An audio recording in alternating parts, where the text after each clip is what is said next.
This channel does not promote or encourage any illegal activities. All contents provided by this channel is meant for educational purpose only. Rolling action.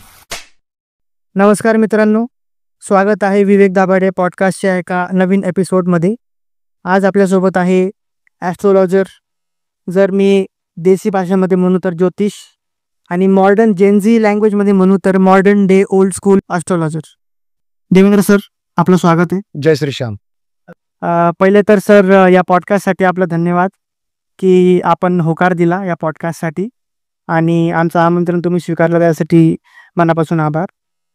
Sir, पहिले तर तुम्ही कसे आहेत आणि तुम्ही काय बोलाल? मी जगासाठी आणि सर्वांसाठी एकदम छान आहे आणि तुमच्यासमोर उभा आहे, आणि तुम्ही मला बोलवलं त्याबद्दल तुमचे खूप खूप आभार. आणि हे सगळं बाबाश्यामच्या कृपेने तुम्ही भेटले, आणि आता आज जो काही तुम्ही माझा इंटरव्ह्यू घेताय तो श्याम बाबांचीच कृपा आहे की तुमच्यासारखे लोकांनी मला बोलवलं, आणि तुम्ही एक उभरते तारे आहात. आणि माझ्या बाबांकडे एवढीच विनंती आहे की पुढे तुम्ही पण एक मोठे सितारे म्हणून यावं, बस हीच माझी विनंती बाबांना. बिलकुल सर. सर, आपण सुरुवात करू या पॉडकास्टची. आपलं शालेय शिक्षण कुठे झालं? आपलं बालपण म्हणजे कसं होतं? घरात वातावरण कसं होतं? तुमचा जन्म कुठं झाला? शालेय शिक्षण, कॉलेजचं शिक्षण कुठे झालं? थोडं ते सांगा आम्हाला. जन्म माझा तर गुजरातला झाला, विहारा इथे, सुरत जिल्हा जो आज तापी आहे, विहारा माझं गाव. तिथे माझा जन्म झाला, आणि वयाच्या 2 किंवा 3 वर्षी वडील मला धुळ्याला घेऊन आले, आणि त्याच्यानंतर मी माझं पहिलं एज्युकेशन बापणे हायस्कूलमध्ये घेतलं. बापणे हायस्कूलमधनं मी शिवाजी हायस्कूलमध्ये ॲडमिशन घेतलं. नंतर मी कॉलेज केलं, आणि त्याच्यानंतरच्या एज्युकेशनसाठी मी बरोड्याला गेलो, तिथे माझे पुढचं एज्युकेशन केलं. आणि मग ज्योतिषशास्त्राच्या एज्युकेशनसाठी मी बँगलोरला गेलो. बँगलोर आणि चित्रकूटला मी सर्व ज्योतिषच्या शिकलो, आणि इथे मी पुन्हा आलो तुमच्यासमोर. आणि ज्योतिष हे तुम्ही म्हटले की काय, तर ज्योतिष हे मला लहानपणापासून आवड होते, आणि आज तुमच्यासमोर दिसतोय. मग पहिला प्रसंग म्हणजे असा केव्हा आला, म्हणजे तुम्हाला असं केव्हा जाणवलं की ज्योतिष या क्षेत्रामध्ये मला जायला पाहिजे? माझ्या घरी माझे वडील हे काही घडलं की पंचांग काढायचे, आणि पंचांग काढून सातत्यानं आज असं आहे, आज ते करायचंय. आम्ही लहानपणी बघायचो की वडील एवढं देवदेव करायचे, आणि मला असं वाटायचं की देवदेव नेमकं एवढे फोटो वगैरे, आणि वडील पुन्हा नाही, हा टायमिंग इथे जायचं नाही, तो टायमिंग करायचं नाही. मला थोडंसं ऑड वाटायचं, पण नंतर मला कळलं की टायमिंगचं महत्त्व काय आहे जीवनात. आणि वडील जसे पंचांगाने, आणि वडिलांनी खूप साऱ्या, म्हणजे वडिलांना सीए होते वडील, थोडंसं वडिलांना माहिती होतं, त्यांनी भरपूर लोकांचं चांगलं पण केलंय, आणि त्याचा आशीर्वाद आज मी तुमच्यासमोर ज्योतिष म्हणून ते बसलो आहे. सर, ही कुठल्या वर्षाची गोष्ट असेल? ॲक्च्युली मी इतकं लहान होतो की मला इयर आठवत नाही, परंतु वडिलांचं मी जे काही, म्हणजे वडील 99 पर्यंत होते, तोपर्यंत मी, वडील जिवंत असेपर्यंत मी वडिलांचा ह्याच संघर्ष बघितलं की वडील काय करत होते, वडील कसे वागायचे, वडिलांकडे काय ताकद होती. माझे आई वडील इतके हे होते की मी देव बघितला असेल तर त्यांच्यामध्ये, आणि माझ्या वडिलांच्या सांगण्यावरून किंवा इतरांच्या सांगण्यावरून खूप फरक पडायचा की असं कर रे बाबा, तसं कर रे. आणि वडील स्ट्रिक्ट स्वभावाचे व्यक्ती होते, त्यांच्यामुळे मी आज इथपर्यंत पोहोचलेलो आहे. सर, सुरुवात कुठून झाली आपली ज्योतिष या क्षेत्रामध्ये? शास्त्राची सुरुवात मी 2005ला, जळगावचे क्लायंट आहेत, नाव नाही घेऊ शकत, आज ते खूप मोठी हस्ती आहे, त्यांचं काम मी केलेलं आहे, आणि ते सक्सेस आहेत. तुम्ही सुरुवात केली. मग सर, धुळे या ब्रांचमध्ये आपण आज बसलेलो आहेत, मग या ब्रांचची तुम्ही सुरुवात केव्हा केली? ब्रांचची सुरुवात खूप हास्यमय आहे. अच्छा. तुम्ही म्हणजे विचार कराल की मी ज्योतिष आज मी शिकत होतो किंवा ज्योतिष करत होतो, ते मी VIP करायचो फक्त, बुवा इथे करायचं, आणि कधी विचार पण नव्हता केला. परंतु माझं ऑफिस जेव्हा धुळ्यात मी टाकलं, ते वेगळ्या गोष्टीसाठी ऑफिस टाकलं होतं, आणि त्यासोबत माझ्यासोबत ऑफिसला एक अभय पाटील म्हणून व्यक्ती होता, आणि एक मुलगी होती, म्हणजे आमच्या तिघांची बॉन्डिंग बऱ्यापैकी होती.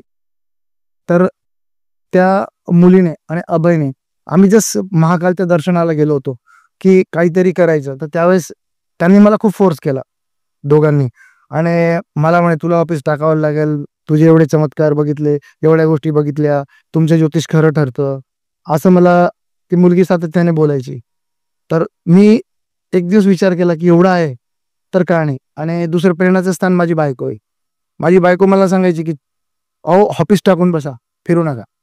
आणि मला फिरण्यामध्ये आवड होती. मग एक दिवस असा आला की मी आजच्या 3 वर्षापूर्वी या सर्वांचं ऐकलं आणि ऑफिस टाकलं.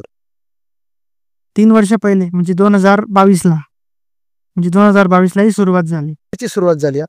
परंतु ज्योतिषची सुरुवात माझी 2005लाच झालेली. आणि तेव्हापासून मी अनंत काम केले. गुजरातला केलेले, मध्य प्रदेशला केलंय, मुंबईला कल्याण डोंबिवली, म्हणजे तुम्ही भारतातल्या प्रत्येक ठिकाणी माझे ज्योतिषचं काम झालेलं आहे. आणि ते पण असं हे नाही, जसे सामान्य व्यक्ती तसेच VIP लोकांचे मी भरपूर काम केले. मी नाव पण नाही सांगू शकत, कारण की नाव सांगण्यात पण मला ते थोडंसं वेगळं वाटतं. कारण की मला प्रसिद्धी हवी आहे, परंतु ती एखाद्या VIPचं नाव सांगून नाही, तर मला VIP बनायची. सर आपले किती ब्रांचेस आहेत? माझे सध्या 2 ब्रँचेस आहे. कुठं कुठे आहे सर? पुरला आहे आणि दुसरं धुळ्याचं आहे. मग सर फ्युचर प्लॅन्स तुमचे म्हणजे? 3 ठिकाणी चालू आहे. आणि 3 ठिकाणी असं आहे की लवकरच मी दिवाळीनंतर जळगावला चालू करतो आहे. त्याच्यानंतर एक नाशिक, आणि दुसरं की माझं जे मुंबईचं ऑफिस आहे ते पुन्हा सुरू करण्याची इच्छा आहे. पण ह्यावेळेस कल्याणला न सुरू करता ठाण्याला सुरू करण्याची इच्छा आहे. असं का बरं सर? ठाणे हे आज खूप मोठं आहे आणि मुंबईला गेल्यानंतर माणूस बऱ्यापैकी इंडियामध्ये फेमस होऊ शकतो. आणि मी ज्या प्रकारे ज्योतिषचं काम करण्याची इच्छा ठेवतो किंवा माझ्यामध्ये ज्या स्किल आहे त्या मोठ्या सिटीत पण आहे. पण माझी एक कला आहे की माझं धुळं, जिथे माझी कर्मभूमी म्हणा, जिथे मी शिकलो, जिथे वाढलो, तिथे माझे मित्र वगैरे, ह्या सगळ्यांना मला घेऊन चालायचं आहे. आणि मला धुळ्यातच सर्वांना बोलवण्याची ताकद देवाने दिली पाहिजे. आणि श्यामबाबा आज बऱ्याच ठिकाणी, मुंबई, पुणे, इव्हन माझ्याकडे धुळ्यात पण अमेरिकेहून क्लायंट आहेत. लोकांना हास्य वाटेल, परंतु माझ्या ऑफिसला येऊन त्यांनी नंबर घेऊन चेक करून घ्यावं. म्हणजे आज 10 ते 12 लोक अमेरिकेचे क्लायंट माझ्या इथे धुळ्यात आहेत, काय येणार आहे. मग सर असे इंटरनॅशनल तुमच्याकडे किती क्लायंट्स येतात? माझ्याकडे क्लायंट आहेत इंटरनॅशनल. कुठल्या देशाचे? जसं ऑस्ट्रेलिया झालं, अच्छा. अमेरिका झालं, जर्मनी, थायलंड, मॉरिशस, आणि आता जस्ट दुबईचे 2 क्लायंट येऊन झाले. सर खरं तर थोडा जोकिंग म्हणजे कॉमेडी प्रश्न आहे हा. आपले भारतातले काही लोक असतात, त्यांची समस्या आणि त्यांची समस्यामध्ये इंटरनॅशनल क्लायंट्समध्ये काय फरक असतो का? फक्त कलरमध्ये फरक आहे, बाकी समस्या सर्वांच्या एकच असतात. सेम. सर आज एक स्टोरी सांगणार सर, एक्सपिरियन्स तुमचा एकदम म्हणजे कॉमेडी एक्सपिरियन्स. कॉमेडी बघा, मी का पेट्रोल पंपवर आहे ना, राजस्थानला जाताना जस्ट माझे एक मित्र आहे, जैन आहेत, मे बी चांगले मित्र आहेत माझे. ते आणि मी एका ठिकाणी जसं बसलो होतो, सर्व फ्रेश होण्यासाठी उतरले. आणि मी त्याला सांगितलं, म्हटलं बघ तुला चमत्कार बघायचा आहे का? तो म्हणे काय? म्हटलं यार मला आहे ना घरच्यांसाठी एक ओव्हरकोट घ्यायचा आहे रेड कलरचा, त्या व्यक्तीने घातलाय मुलीने. मी त्यांना जाऊन विचारतो, म्हटलं तो नाही सर जाऊ नका, तर डेंजर दिसतात. म्हटलं ते पण माझेच आहे ना, शेवटी मी पण तर माणूसच आहे ना. तर त्यांच्याकडे गेलो आणि त्या मॅडमांना मी विचारलं, मॅडम म्हटलं हा कोट कुठून घेतलेला आहे? त्यांनी सांगितलं दिल्ली. म्हटलं दिल्लीला तर मी कधी जाणार नाही, त्यामुळे प्रश्न नाही उरत. म्हणे कुठे? म्हणे तुम्ही कुठे चालले? म्हटलं मी इंदोरला जाणार आहे. तिथे नक्की भेटून जाईल सर म्हणे, माझं ससुराला इंदोरला आहे. तर मी बोलून त्यांना सांगायला लागलो, मॅडम तुम्ही खुश नाही आहे, या सगळ्या गोष्टींना प्रॉब्लेम आहेत. तर त्यांनी रडायला लागलं आणि त्यांची आई पण रडायला लागली. त्यावेळेस त्यांचे वडील होते, ते म्हणे मला तू हे सगळं कसं काय सांगतो? म्हटलं काय नाही, तुमच्या मुलीचा आता तसा असा त्रिकोण आहे आणि तुमच्या मुलीच्या डोळ्यावरून मी सगळं सांगतोय. मला म्हणे मी इटारसीला राहतो, तुला काय पैसे लागतील सांग बाबा म्हणे, परंतु तू हे आणि माझं हे सगळं कल्याण कर. म्हटलं तुझ्या मुलीचा डिवोर्स होणार 110% फायनल. आणि त्याच्यानंतर त्यांनी मला फोन पण केला की बाबा तू काम कर. नंतर मला कळलं की खरं डिवोर्स झाला. म्हणजे रोडावर सांगितलेली घटना आहे. आणि रोडावर सांगणाऱ्या अनेक घटना आहे की त्या घटनांना मी म्हणजे विचार न करता असं निघून गेले. ते माझ्या श्यामबाबांची ताकद आहे की माझ्याकडनं ते प्रश्न ॲटोमॅटिक सुटतात. जसं मी आता बघितलं एखाद्याला की काय आहे, तर मला असं वाटतं या माणसाचं भविष्य सांगून मोकळं व्हावं, तर माझ्या मनातनं त्या भावना निघतात. आणि मला कुंडली वगैरे अशा गोष्टीची गरज नाही, मी सांगून देतो बघून फेस रिडिंग, हात पाहिजे ते जास्त सांगेल. इव्हन आज दुपारची गोष्ट आहे, माझे क्लायंट पुण्याहून, त्यांनी मला फोन केला की सर माझ्या मिसेसची कुंडली पण जरा बघून घ्या, माझी झाली मी त्यांची सांगितली आणि त्यांना बोलता बोलता सांगितलं की मॅडम आहेत ना, हो म्हणे, आम्ही दोघं नवरा बायको स्पीकर ऑन आहे. मी त्यांना सांगितलं मॅडम तुम्हाला ही तकलीफ आहे ती आहे, हो म्हटलं मॅडम तुमच्या डावा पायाची एडी दुखते खूप जास्त. त्या मॅडम एकदम शॉक होऊन गेलो. सर तुम्ही कोण आहे? म्हटलं मॅडम कोण आहे? मी सामान्य माणूस आहे. मग सर तुम्ही एवढं परफेक्ट कसं काय सांगताय? म्हटलं मॅडम काही गोष्टी तुमच्या कुंडलीत लिहिलेल्या आहे आणि काही गोष्टी तुम्ही मला फोटो पाठवलेला आहे, फोटोवरनं सांगतोय. जस्ट सर तुम्हाला मला माहित नाही, मला तुमची बुकिंग पाहिजे, कधी द्याल? मी त्यांना सांगितलं मॅडम सर्वात आधी तर मी दिवाळीचे कार्यक्रम करू, दिवाळीपर्यंत व्हिजिट फुल आहे. दिवाळीनंतर मी बाबांच्या दर्शनाला जाणार आहे. त्यांना 2 तारीख दिलेली आहे. वाटल्यास तुम्ही 2 तारखेला लाईव्ह येऊन बघू शकता आणि त्यांना विचारू शकता. सर आपला सक्सेस रेशिओ किती असतो या क्षेत्रामध्ये? 100% 100%.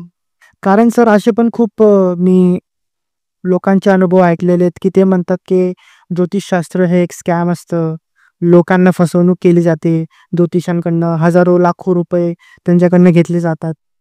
ह्या विषयाला तुम्ही कसं बघता? बघा, ज्योतिष हे एक प्राचीन विज्ञान आहे आणि ज्योतिषचा अभ्यास नेमकं काय हे सर्वांना कळलं पाहिजे. ग्रह तारे आणि स्थिती बघून माणसाचे भविष्य सांगितले जातं.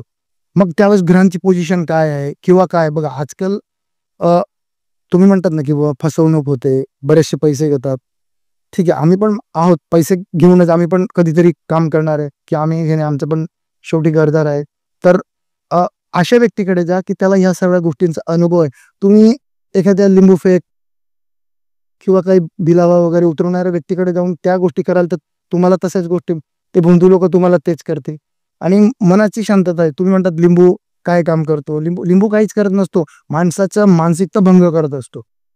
आणि अगर लिंबू नाही झाले असते तर भारताची गरज होती का एवढं सगळं काही करायची?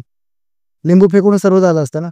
म्हणून बुवा भगत पाहण्यापेक्षा तुम्ही एक टॅलेंटेड व्यक्ती ज्योतिषी असतील, ज्यांना ज्योतिषविषयी माहिती आहे किंवा ज्योतिषशास्त्र काय आहे, ग्रहताऱ्यांची ओळख काय. बघा आता तुम्हाला एक जस्ट संजोग सांगतो, तुम्हाला माहित आहे की नाही पण मी तुम्हाला विचारतो. तुम्ही आतापर्यंत मला एवढे क्वेश्चन विचारले, मी एक सिंपल क्वेश्चन विचारतो. 108 महामृत्युंजय किंवा गायत्री मंत्र आपण का करतो किंवा आम्ही लोक का सांगतो? याचं उत्तर तुमच्याकडे आहे? मनाची शांतीसाठी. नाही. बघा 108 हे कसं असतं? 27 प्रकारचे नक्षत्र आहेत, 27 प्रकारचे नक्षत्र आणि 4 चरण. याला अगर गुणिले केलं तर 108 होतं. 108 म्हणजे पृथ्वीला एक प्रदक्षिणा करणे. म्हणजे गृहतारे कुठे असतात? पृथ्वी आकाशात. मग पृथ्वीला एक प्रदक्षिणा म्हणजे 108, 27 नक्षत्र, 4 चरण आणि यांना भागितलं 9 ने तर नवग्रह निर्माण, 12 राशी होतात, 12 भाव. मग ह्या सगळ्यांची माहिती तुम्हाला काय? लोक नाही नाही त्या महाराजांनी सांगितलं 108दा मला. अरे पण 108दा का? तो त्याला क्वेश्चन करा तुम्ही, 108दाच काय करायला लावतो राजा तुम्हाला? तुम्ही ते विचारता का कधी? नाही, तुम्ही सरळ म्हणता नाही नाही त्यांनी सांगितलेलं आहे. पण त्यांनी सांगितलेलं उपाय तुम्ही परिपक्व करा, त्यांना प्रश्न विचारा की किती वाजता करायचं, काय करायचं. आपण सकाळपात नाही दुपारपात नाही केव्हाही सुरुवात पडतो. देव हा 24 तास असतो मान्य, पण त्याला एक लिमिट असते, तुम्ही किती वेळात काय करणार. सर तुम्ही सतत बाबांचा उल्लेख करता, इथं फ्रेम पण आहे खाटूश्याम बाबांची. तर मला थोडंसं सांगा की म्हणजे थोडं रिसर्च करत असताना तुमच्यावर मला असं माहिती पडलं की तुम्ही बाबांना खूप मानता. मग थोडं बाबांबद्दल सांगा की तुम्ही का मानता तिथलं. बघा कोरोनाचा काळ होता आणि काही काम नसायचे. मी रात्री मिसेस बरोबर टीव्ही बघायचो. तर तिथे नायरा असं काहीतरी मुलगी होती सिरियलचं, मला नाव काही लक्षात नाही, मिसेस बघायची म्हणून त्यांना. तर ती 5-5 मिनिटात खाटूश्यामजी म्हणायचं. तर मी माझ्या मिसेसला चिडवायचो, म्हटलं काय सिरियल बघते यार, मेवा मावा मिठाईवाला एखादा संत कवी असेल म्हटलं, काय तू बघते रिकामा काम म्हटलं. आणि ऑलरेडी मला महाभारतात सगळ्या गोष्टी माहिती, मला एवढं माहिती बरोबरीने शीश कापून श्रीकृष्णाला दिलेलं आहे.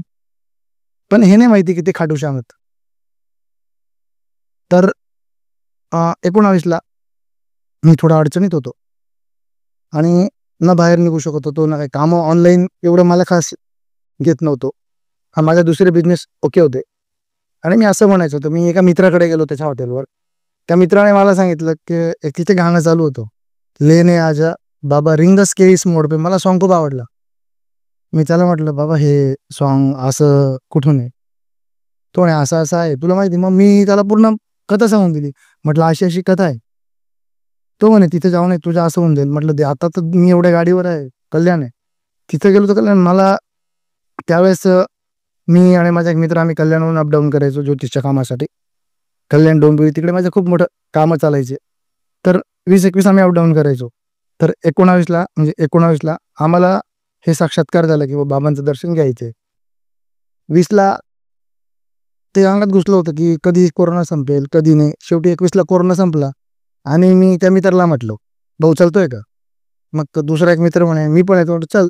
आम्ही बॅग भरली, 2दा कॅन्सल झालं, 3दा कॅन्सल झालं. त्यांना म्हटलं यार मला दर्शन करायचंच आहे. तुम्ही नाही आले तरी चालेल, तुम्ही आले तरी. मग एक मुंबईचा माझा मित्र आणि मी आणि एक माझा खास जिगरी मित्र होता. तो माझी ड्रायव्हिंग चांगल्या पद्धतीने करायचा. त्याला म्हटलं यार एक काम भेटलेलं आहे, हे काम भेटलं आणि बाबांना जाईल. म्हणजे ते काम इतकं कठीण होतं की कोणी करत नव्हतं आणि ते काम मला दिलं होतं आणि ते काम आज सक्सेस आहे. त्यावेळेस मी काय अशी रक्कम घेतली होती की ती सांगणं मला थोडं कठीण जाईल. तर मी घेतली आणि ती रक्कम घेऊन मी घरी आलो. मिसेसला सांगितलं तू बाईक तयार कर, मला बाबांच्या दर्शनाला जायचंय. आम्ही इथून गेलो. त्या मित्राला सांगितलं, तो नाही आला. दुसऱ्या व्यक्तीने आला आणि शेवटी आम्ही निघालो दोन्ही तिन्ही. रस्त्यामध्ये रात्र झाली, संध्याकाळचा वेळ होता आणि अचानक म्हणजे अंधार वगैरे पाऊस अचानक सुरू झाला. जस्ट मध्य प्रदेश म्हणजे इंदोरपासनं आणि लोकेशनवर खेळ होता, आम्हालाही माहीत नाही कुठे. आम्ही टाकलो होतं जयपूर रिंगस टाकून ठेवलं होतं मित्राने. मित्र इंजिनियर माझा. मी मागे झोपून दिलं. माझा एक दुसरा मित्र म्हणे बाबा 2 नंतर तुला गाडी चालवा लागेल, तुला जायचंच आहे. म्हटलं ठीक आहे बाबा. आणि मी रात्री म्हणजे ते म्हणतात ना फॉक्स रात्री जास्त दिसतं, गाडी चालवायची सुरुवात केली आणि काय 12:30ला तो माझा मित्र म्हणतो हो बाबा उठू नको म्हणे. म्हटलं का बरं उठू नको? भाऊ बाहेर बघ म्हणे काय. तर बाहेर पाहिलं तर एकदम सिंगल रोड, रस्त्यावर वापरायला कोणी नाही आणि वाघ सोडलं तर सगळे प्राणी दिसत होते. चिता, भालू सगळे. आणि मी एक म्हणजे मी पण थोडासा घाबरलो की बाबा कुठली परीक्षा आहे बाबा. तर तिथे आम्हाला काही नाही, आम्ही तिघं गप्पा मारत मी पण जागेऊन गेलो. त्याला सांगायचं भाऊ गाडी लाव, मी चालवतो. तो म्हणतो भाऊ तिथंच राहा, जगायचंय. आणि तिथे कोणी नाही त्या रस्त्याने. एक 4-4:30ला आम्ही थोडंसं एका ठिकाणी पोहोचलो, तिथं हॉटेल दिसली आणि तिथं जस्ट थांबलो आम्ही. तर त्यांनी विचारलं की कुठून आले? तर आम्ही सांगितलं की धुळ्याहून आलोय. हो म्हणे वेडे आहेत का तुम्ही, कुठे चालले? म्हणे खाडू. अरे हा रस्ता आहे का म्हणे खाडू समजून जायचा? रस्ता रतला मार्गी, तुम्ही कुठून उलटे आले म्हणे. गावाचं नाव काय नाही ते पण लक्षात नाही. परंतु त्यांनी सांगितलं की तुम्ही बाबांची कृपा की तुम्ही वाचले तिघं, तुम्ही जंगलातून ड्रायव्हिंग करत आलेले. आणि तिथेच बाबांच्या पाया पडून घेतल्या की वाचवणारा जोपर्यंत जिवंत आहे तोपर्यंत आपल्याला काही होऊ शकत नाही. आणि बाबांच्या कृपेने त्या दिवसापासून आजपर्यंत बाबांचा इतका आशीर्वाद आहे की कुठेच थांबत नाही मी. आणि बाबांना लोक जातात. मी पण बघा बाबांचा खूप मोठा प्रचार करतो डोळ्यात. मी म्हणत नाही की माझ्या प्रचाराने लोक जातात, लोकांचं चांगलं होतं. बाबा बोलवत आहे, मी सांगतो की बाबा खाटू श्यामजी असे आहेत, ते आहेत. बघा आता लोक वेगवेगळे रेमेडी सांगतात की बाबांच्या गोष्टी ह्या करा. कोणी म्हणतं नारळ, कोणी म्हणते. बघा सगळ्यांनी करायचं. सगळे तिथे जातात. बाबा सर्वांना खुश करतो. आणि मी एकच सांगेन की तुम्ही रोज सकाळी उठो, फक्त बाबांचं नाव पण घेतलं तरी तुमच्या सर्व गोष्टी क्लिअर होईल. आणि मी लवकरच माझ्या इन्स्टाचे जे चॅनल आहे त्याच्यावर मी माझ्या इन्स्टाला म्हणजे कंपनीचा इन्स्टा आरंभ ज्योतिष आरंभ, तर त्याच्यावर मी लवकरच उपाय सुरू करतोय. काहीतरी नवीन काय तर नवीन मी स्वतः उपाय वगैरे सांगायला येणार आहेत. तर उपाय हे ज्या पद्धतीने असतं ते सर्व तुम्हाला सांगणार. बाबा श्याम काय आहेत ते पण तुम्हाला जस्ट दिवाळीनंतर किंवा दिवाळीच्या आधी लवकरात लवकर तुम्हाला तो वेळ भेटेल बाबा श्याम विषयी. आणि मी ते एकच सांगतो, जय श्री श्याम बना आणि सर्व काम करा, तुमचेही सक्सेस आणि माझे तर आहेच. सर मी असं ऐकलं होतं की तुम्ही वडील मानतात बाबांनी. हो. त्याचं मागचं कारण सर? सर बघा माझे आई वडील वारलेले आणि इतर मोठे बघत नाही आणि मला मार्गदर्शक माझ्या जीवनात असं कोणी नाही, कारण की लहानपणापासून मी स्ट्रगल करून 14 वर्षापासून स्ट्रगल लाईफ जगलेलो. मला कोणी असं मार्गदर्शक भेटलेलं नाही. आणि माझी कमजोरी आहे की तुम्ही मला जीव लावा, मी जीव देऊन देतो. बरोबर आहे. आणि काही लोक सांगतात की जीव लावून बघ. मी जीव देणारा पर्सन आहे. तुम्ही जीव नुसता एवढासा द्याल, मी एवढा देतो. आणि तशा स्वरूपात मी बाबांना फक्त मान गेलो तर एक असा हे आला, म्हणजे दिवाळी होती आजच्या 3 वर्षापूर्वी. मी गेलो दिवाळीला आणि बाबांचा वाढदिवस मला माहित नाही की बाबांचा वाढदिवस आहे. खोपडी एकादशीला बाबांचा वाढदिवस मला माहित नाही. आणि त्याच वेळेस माझा मुलगा आहे जय, त्याच्या गळ्यात बाबांचा तिथं म्हणजे सगळे असे हार वगैरे दिसत नव्हता. कुठून हार आला माहिती त्याच्या गळ्यात. आणि तिथं अशी म्हण आहे की माणूस रडला किंवा त्याच्या गळ्यात हार आला तर त्याला बाबाचा आशीर्वाद असते. आणि माझ्या मुलाला आशीर्वाद दिला, मला तर बाबांचा भरपूर. आणि त्या दिवसापासून मी ठरवलं की मी बिना आई वडिलांचा नाही, मला आई वडील आहेत. आणि ते कोण आहेत तर खाटू श्यामजी. मी जेव्हाही काही घडेल किंवा काही करायचं असेल, मी बस एकट्यामध्ये शांत बसतो, बाबांकडे हे करतो आणि बाबांना एकदम शांततेने बसून सगळं सांगून देतो. आणि मी बाबांकडे काही मागत नाही. मी बाबांकडे एवढंच मागतो की बाबा तुम्ही माझ्यासोबत राहा आणि माझ्यासोबत प्रत्येक कामात चला. मग वडिलांचा फर्ज काय असतं, मुलाकडे लक्ष देणं. मग माझे वडील खाटूश्यामजी हे माझ्या प्रत्येक समस्या स्वतःची समस्यासारखा काढून देतात. मग मला काय पाहिजे. आज वडील नाही हा प्रश्न माझ्याकडे नाही, तो वडील आहेत मी मानतो. आणि माझे वडील इतके पॉवरफुल आहे की त्यांचा जय जयकार पूर्ण विश्वात होतो. आणि त्यांच्या आशीर्वादाने लवकरच त्यांच्या मुलाचं एक नाव निघेल, त्यांच्या मुलाचं इतकं नाव ते करतील की मला माझ्या वडिलांवर ट्रस्ट आहे, विश्वास आहे की माझे वडील हे माझ्यासाठी नक्की पळत येतील. आणि ते पळतात, ते माझ्या सोबत आहे. आणि इतके चमत्कार मी बघितलेले माझ्या स्वतःच्या अनुभवाने की माझ्या घरी मुलगी पण त्यांचाच आशीर्वाद आहे. त्यांनी आशीर्वाद दिला, मिसेसनी दर्शनाला गेलो, मुलगी दिली. आणि बाबांकडे फक्त मी सांगायचं बाबा हे. आणि वास्तविक बघा, मुलगा आणि वडील भांडण करतात, बरोबर आहे. मुलगा थोडासा नाराज झाला की एखादं काम नाही केलं तर काय सांगतात, निघ माझ्या घरून, येऊ नको, किंवा मी आता तुला माझ्या घरात ठेवणार नाही. आमचं उलट आहे. बाबा दर महिन्याला मला बोलवतात, मी दर महिन्याला सांगतो बाबा मी आता येणार नाही. आणि महिना होत नाही तोपर्यंत मी रेडी. म्हणजे हृदयात असं वाटतं ना की माझ्या वडिलांचा हुकूम आहे आणि मी वडिलांकडे जातोय. मग माझे नातं असे आहे की मला माझ्या वडिलांवर इतका विश्वास आहे की माझं ह्या जगात काही नाही, माझ्या जगात ते आहे. आणि जिथे ते आहे तिथे मला सोडून गेलेले किंवा पकडणारे व्यक्ती यांच्याशी माझं काहीच नाही. मला फक्त माझ्या बाबाप्रती खूप आणि खूप प्रेम आणि त्यांचा खूप मोठा आशीर्वाद माझ्यासोबत आहे. म्हणून ज्योतिष कार्य पण खूप मोठ्या पद्धतीने सक्सेस आहेत माझे. सर, आता आपण थोडा दुसऱ्या विषयावर येऊ. तुम्ही आता ज्योतिष कार्याचा विषय काढला. सर, ग्रहांचा, रत्नांचा तुम्ही उल्लेख केला मागाशी. तर मला सांगा की कुठला ग्रह चांगला असतो? बघा, ग्रह आणि ताऱ्यांचा विषय काढला, कुठला ग्रह चांगला असतो हा असा तर नाही ना की यार ते कचोरी आहे तिच्यामध्ये दही टाकून ती मला हवी. तुमच्या मनाप्रमाणे तर नसतात ना सगळं काही चांगले. ग्रह तारे सर्वच चांगले आहे. पण माणसाच्या 12 भाव, 12 राशी ह्या ज्या आहेत किंवा 12 भाव मध्ये त्यावेळेस कुठला ग्रह पॉझिटिव्ह एनर्जी देतोय, कुठला निगेटिव्ह देतोय. जसं ग्रहांमध्ये कुंडलीमध्ये बघितलं 6, 8 आणि 12 हे खंतर भाग असतो. म्हणजे इथे असलेला प्रत्येक ग्रह वाईट असतो. मग तो अगर सूर्य असेल, चंद्र असेल, तो त्याच्या पद्धतीने कार्य देतो. मग ज्या घरात, जी कुंडलीच्या घरात एखादा ग्रह पॉझिटिव्ह आहे किंवा जो चांगल्या पद्धतीने जसं केंद्रामध्ये बसलेला आहे किंवा त्रिकमध्ये बसलेला आहे, तर त्या ग्रहांनाच आपण चांगलं म्हणतो. सर्वांना म्हणणं कठीण जाईल. म्हणून ग्रह स्पेसिफिक हे त्यांचं कार्य ते करतात. जसं सूर्य ऊर्जेचं कारक आहेत, चंद्र हा मनाचा कारक आहे, आईशी रिलेटेड संबंध, आई बुवा कशी असावी, आई किती जीव लावते, हे सर्व चंद्रामुळे करतं. आणि आपलं मन कितपर्यंत आहे.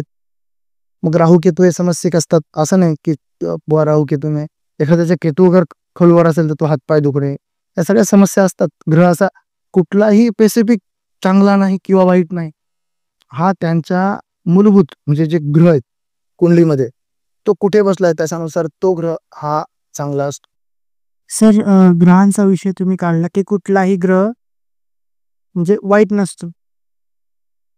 पण सर खूप लोक असं म्हणतात की शनी हा खूप एक बोगस ग्रह आहे, शनी नको कोणाच्या कुंडलीमध्ये. त्याच्यावर तुम्ही काय बोलाल सर? सर कोणी सांगितलं तुम्हाला असं? खूप लोक म्हणतात सर. बघा, लोक तर आज तुम्हाला एवढंही सांगता, तुम्ही ती लहानपणी गोष्ट ऐकली असेल गाढवाची. म्हणजे एकंदरीत आपण सगळ्यांनी जे ऐकली की तो मुलगा जातो, मग बापाला बसवतात, मग मुलाला बसवतात, त्याला बसू देत नाही. सर लोकांची ही मनात धारणा झाली की शनी हा ग्रह वाईट आहे किंवा राहू हा वाईट आहे, केतू हा वाईट आहे. सर असं कुठे नाही. शनी अगर चांगल्या पोझिशन मध्ये असेल तर तो चांगला आहे, आणि शनी अगर 7.5 लागली असेल तर शनीची अंतर्दशा महादशा असेल तर त्यावेळेस शनीच्या रिलेटेड तुम्ही पूजापाठ करा, हनुमानाचे पूजापाठ करा, तुम्ही कालभैरवाचे कालष्टक वगैरे ऐका, शनीला कुठून शांत करता येईल हे बघा.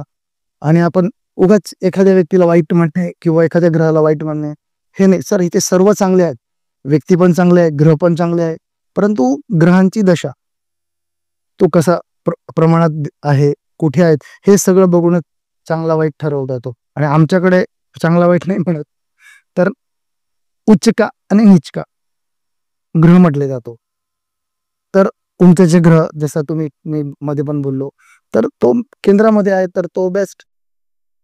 सर मग हे जे ग्रह असतात हे म्हणजे नशिबाचा भोग असतो की कर्माचे फळ असतात, काय वाटतं? तर बघा, ग्रह हे नशिबाचा भोग किंवा कर्माचे फळ नक्कीच असतात.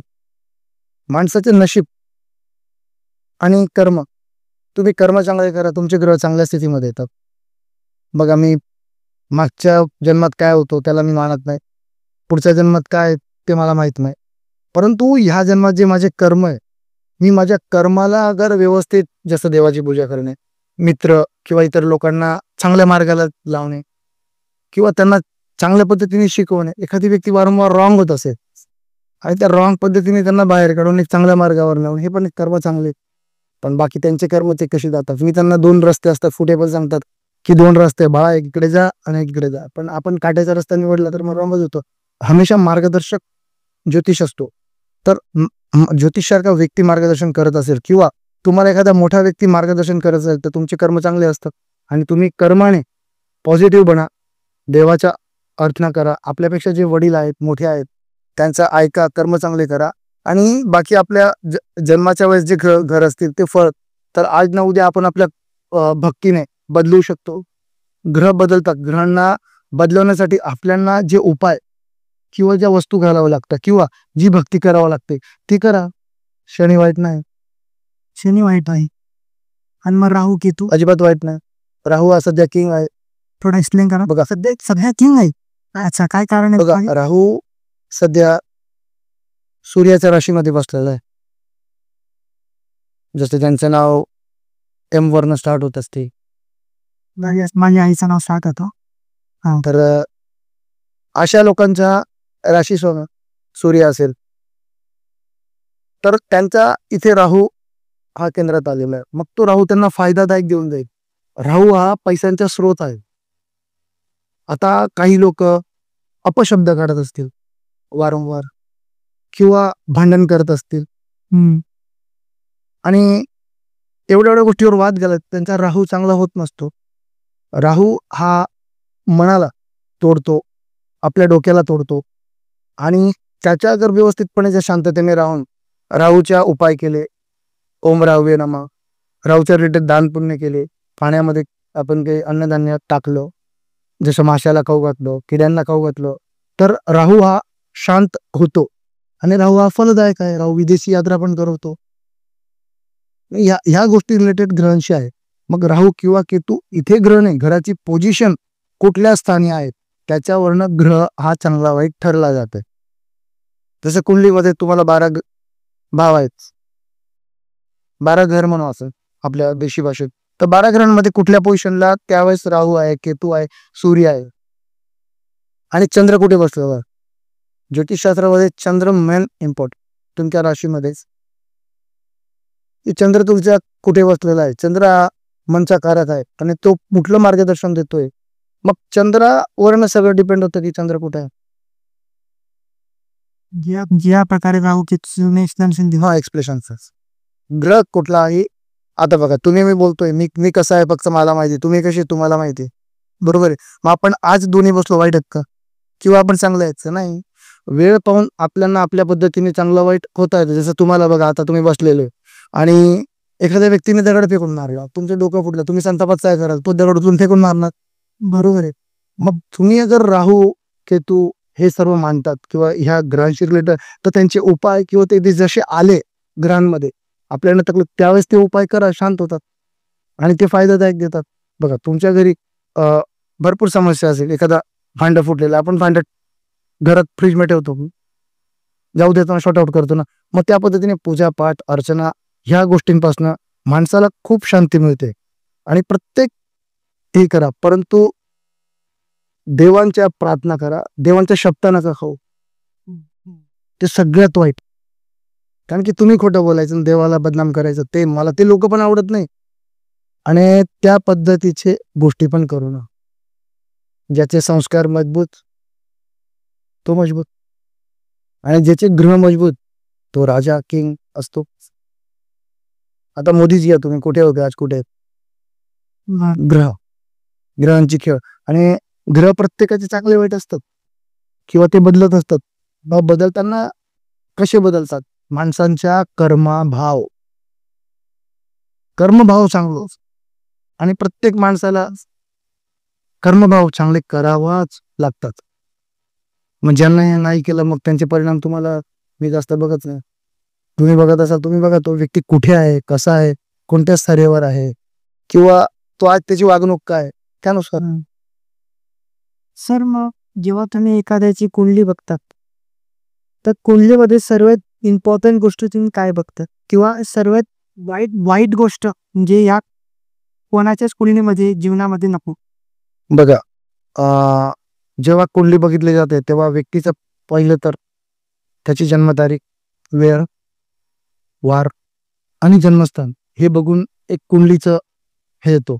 मग त्याच्यानुसार कुंडली कुठल्या दिशेला कुठला ग्रह आहेत किंवा चंद्र कुठे आहेत, ह्या सगळं बघून कुंडलीची एक आखणी करायची. आखणीनुसार त्याचा ग्रह कुठला आहे. आता जसं मी तुम्हाला मध्ये बोललो 6, 8, 12 याच्यामध्ये हे कळतं की 6 हा दुश्मनाचा ठिकाण आहे, दुश्मनाचं घर आहे.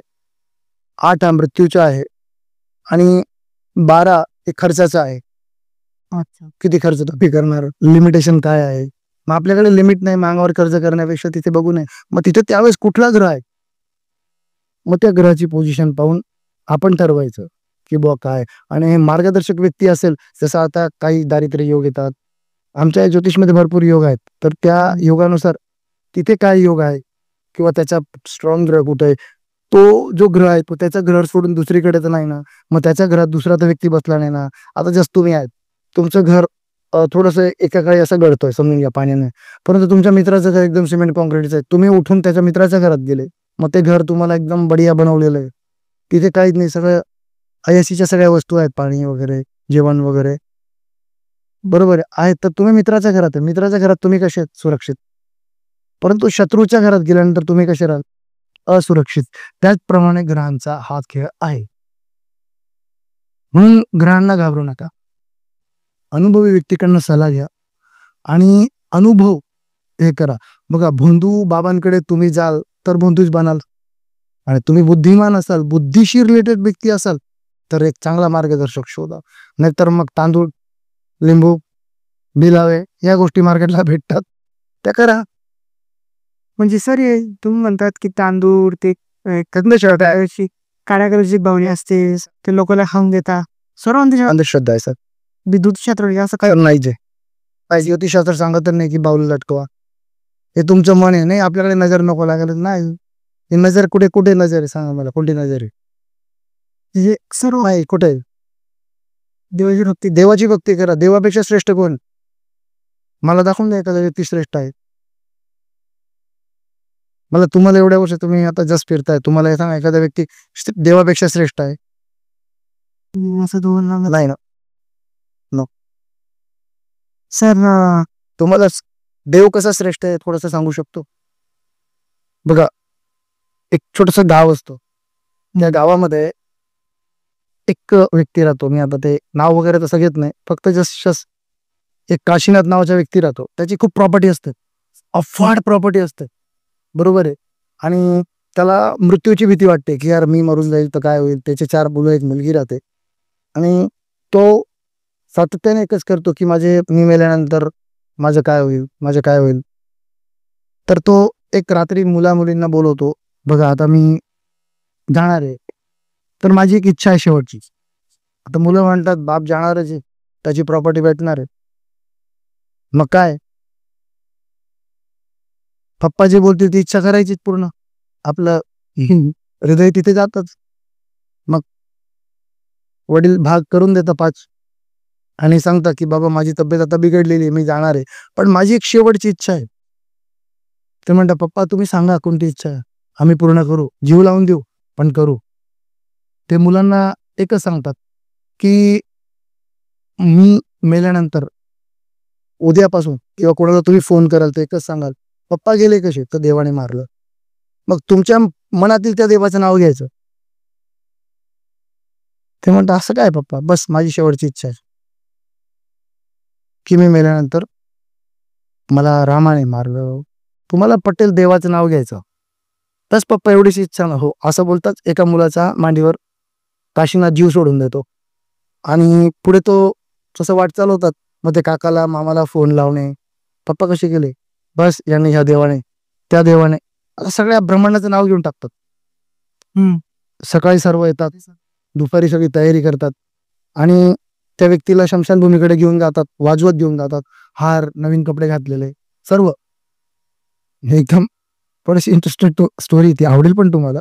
आणि ते त्याला रस्त्यावरून घेऊन जातात आणि काय त्याला विसावा देण्यासाठी आपल्या हिंदू समाजामध्ये थांबतो आपण.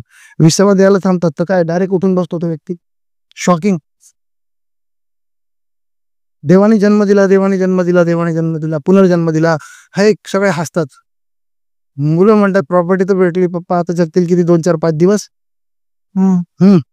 परंतु ती व्यक्ती थोडी शहाणी असते की पुन्हा ते मुलं हार वगैरे घालतात, वाजवत पायी पायी चालत थोडं पुढे घेऊन येतात.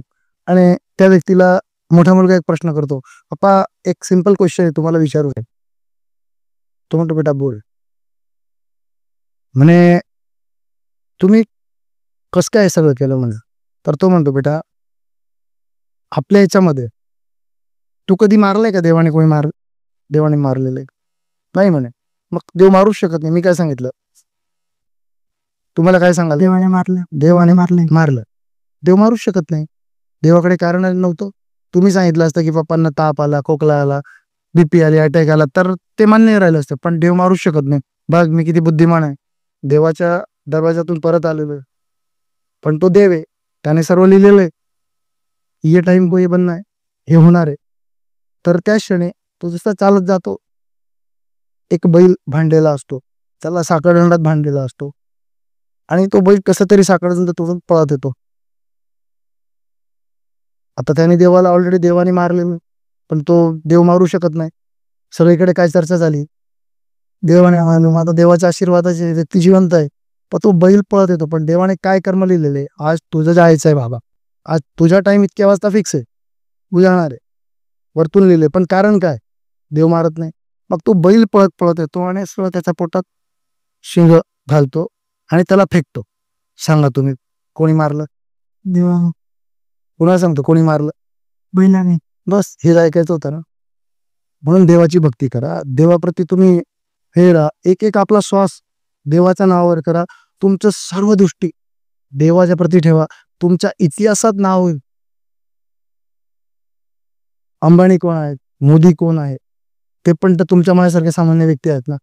मग ते आहेत, तर मग आपण का देवाच्या प्रती करत नाही? ह्या छोट्या छोट्या गोष्टींकडे माणूस बघत नाही. माणूस दुसऱ्या गोष्टीकडे सगळ्यात बघतो. बघा, वाईट विचार हे लवकर माणसाला अट्रॅक्ट करतात आणि चांगलं विचार हे अट्रॅक्ट करतच नाही. म्हणून आता बरेचसे लोक आहेत की चांगल्या विचारांकडे, बागेश्वर बाबा झाले किंवा इतर जे संत आहे ते चांगल्या विचाराकडे अट्रॅक्ट करतात. तर तसं तुम्ही पण कामं करा आणि चांगल्या विचाराकडे या, कर्म तुमचे चांगले होतील. सर तुम्ही आता म्हणाले की देवाचं नाव घ्या, देवाला माना, पण नास्तिक लोक पण आहे ते जगात. नास्तिक मला तर वाटत नाही या जगात कोणी नास्तिक आहे. थोडं एक्सप्लेन करा या विषयाला. सर बघा, जेव्हा काही संकट आलं ना, तो चोरून काय होणार बाबा, रामराम तो असं आहे. इथे कोणी बोलणारे जे लोक बोलतात ना की मी स्वामींना मानत नाही, मी बाबांना मानत नाही, मी यांना मानत नाही, ते पहिलेच त्यांची भक्ती केलेली राहतं, परंतु ते त्यांना तो रिझल्ट मिळत नाही म्हणून काय मला म्हणायचं नाही. नास्तिक पिक्चर तुम्ही बघितला असेल, अमिताभ बच्चन पण शेवटी इथे देवाच्या ताकदीशिवाय विश्वात कुठलीही दुसरी ताकद नाहीये. देव आज म्हणेल तेच घडतं. तुम्ही काही जिद्दी पर्सन असतात जे स्वतःच्या लाईफ टेक ओव्हर करण्यासाठी देवाच्या ताकदीने, त्यांच्या ताकदीने पुढे जातात. शेवटच अगर देवाला म्हणलं नसतं तर बरेचसे लोक टीव्हीवर दिसतात देव करताना. उलट मी तर म्हणतो की सध्या तर एक प्रतियोगिता चालू आहे की माझा देव कोणता. बरोबर. म्हणून देवाची धार्मिकता ही आणणं गरजेचं आहे. आपलं आपलं कर्म वाचवण्यासाठी देवाचं नमन करा, देवभक्ती करा, तुम्ही आयुष्यात खूप सक्सेस व्हाल. सर आजकाल जे वातावरण थोडं तापलेलं आहे, धर्माला घेऊन, देवाला घेऊन, म्हणजे छोट्या छोट्या गोष्टींवर ना धर्माच्या नावावर, देवाच्या नावावर लोक दगडफेक करतात, काही दंगे वगैरे असतील. तुम्हाला काय वाटतं, मग हे जे आजकालचे बाबा लोक आहेत ते म्हणजे योग्य काम करतायत की वाईट काम करतात? सर बघा, हा क्वेश्चन तर पहिले माझ्यासारख्या ज्योतिषला याचं उत्तर देणं येत असून पण नो कमेंट्स बोलू शकतो की हा प्रश्न राजकीय आहे आणि मी राजकीय नाही आणि फ्युचरला मला राजकारणात जायचं नाहीये. सर हा बाबा भगत हे सर्व चांगले करतात आहे आणि वादग्रस्त टिप्पणी देण्यापेक्षा, वादग्रस्त बोलण्यापेक्षा जय श्रीश्याम. जय श्रीश्याम. शेवटच. सर आपण पुढच्या विषयावर येऊ. सर कोणता रत्न तुम्हाला योग्य वाटतो की हा रत्न घातला की आपल्या जीवनामध्ये चांगलं होईल, काहीतरी चांगलं घडेल? सर मी थोड्या वेळापूर्वी तुम्हाला सांगून दिलं, मी तुम्हाला 12च्या 12 रत्न देऊन देतो. सकाळी 12 देऊन देतो. माझ्याकडे भरपूर आहे, 50-60 असतील, पण त्यातले 12-15-12 ग्रहानुसार रत्न देऊन देतो. सर मी तुम्हाला पहिलेही बोललो की घराचे भाव, कुठल्या भावामध्ये कुठला ग्रह आहे आणि तो तुमच्या राशीसाठी कितपर्यंत आहे तोच तुम्ही धारण केला पाहिजे. मी 12 रत्न देऊन काहीच फायदा नाही तुम्हाला, शो मध्ये पण नका ठेवी. तसं सर इष्टदेव तुमचे कोणते आहेत त्यांनाच पूजा, इतरांना तुम्ही नमन करा, परंतु इष्टदेवाची ताकद तुम्ही मानलेले गुरु त्यांची पूजापाठ करा. सक्सेस. आणि ग्रह तोच घाला जो तुमच्या कुंडलीमध्ये मजबूत आहे. जो कमजोर ग्रह आहे तो घालू नका. म्हणजे जो मजबूत आहे ऑलरेडी हो त्याला हो.